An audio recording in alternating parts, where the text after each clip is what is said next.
everybody! Today's video is all about bubbles!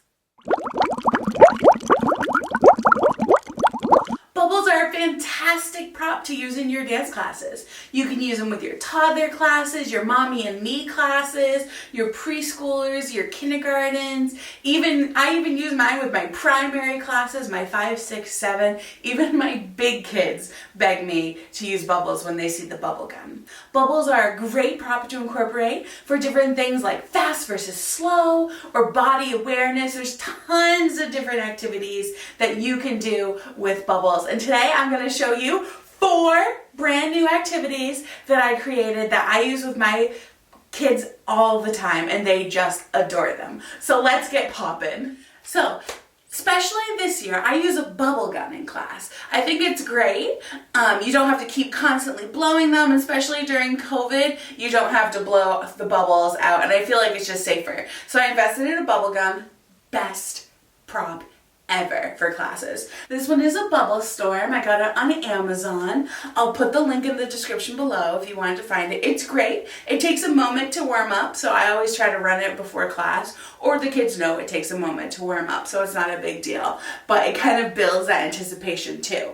And it's great, super safe during COVID. Just love the bubble gun.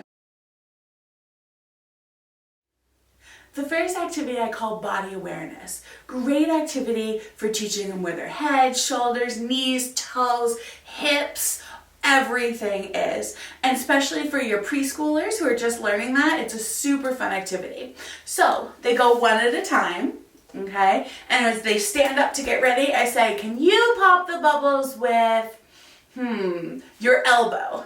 Then we'll do the bubbles. Give it a moment to warm up here. And then you have to pop it with their elbow. Super fun. The kids giggle, especially when you do things like hips, or you can pop them with your booty or your knee. Super great, super fun. They adore it. My second bubble activity for you today is for quality of movement. I call it soft versus sharp.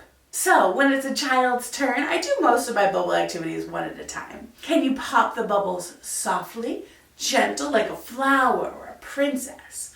Or can you do them sharp, like a ninja or a karate chop? So here's our bubbles, soft and gentle. Beautiful. Sometimes they want to dance through them. They could even take a little turn while they're doing it. However their creativity is as they develop that concept of soft. And then sharp, karate chop. Can you chop them super fast? It teaches them that difference, that energy that's going through those muscles, all that fun stuff. They love to do the sharp. Some of them love to do the soft. It's a win-win. I definitely try to go around to every child and make sure that they both get a chance to do it soft and a chance to do it sharp, so nobody misses out. My third bubble activity today is great for those little ones who are learning how to skip, or even those older ones who just need to build a little bit of back muscle. It's absolutely wonderful. I call it knee popping, which they just think is really, really funny. And it's very simple. All they gotta do is pop them with their knees. So as you can see, it's just like a little knee touch, and they're just building up those muscles for skipping, okay? So you blow those bubbles, and sometimes I do this one in a group with the bubble gun, and they just pop them. You put a fun little song on, and by the end of a minute or two, they are dripping. They are tired. They have worked those muscles. Great little cardio as well. With older kids, my kindergarten, my primary, they know how to skip, or they almost know how to skip. You know what I mean. Or they're just trying to build up that strength. I do it with actual skipping. Can you hop? Okay, I'll do it with 1 foot. Or we'll do it, need some more bubbles, 1 foot, and then the other. Is also great to teach them the patience, because the bubbles have to drop to their knees, and they try to get those knees way, way up while the bubbles are still up here. So they have all the extra time to learn patience, and that the bubbles will drop. So it's also a great activity. Like I said, super good for those kids learning to skip. You can also do the same thing with grand mamas. Same exact activity. okay?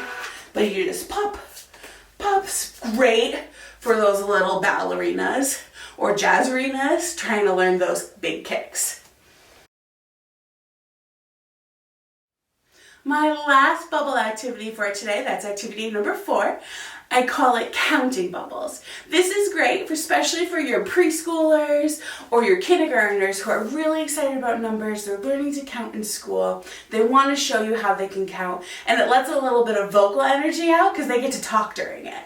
Okay, so I say to their dancer, I got my bubble gun ready, I'll say to my dancer one at a time, can you pop 8 bubbles? And then we blow the bubbles and they have to stand up and we count 1, 2, 3, 4, 5, 6, 7, 8. And then we clap for them if they do it. Sometimes I'll sit them in a circle if we can. And I have the whole class count as they pop. The whole class is practicing their numbers. It's a wonderful time.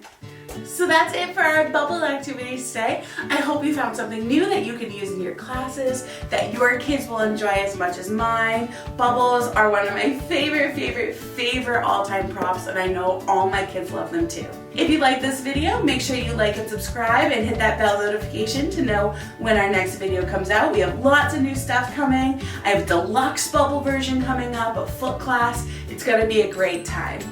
Teachers, feel free to use all of our activities in your class. You have my permission to do so.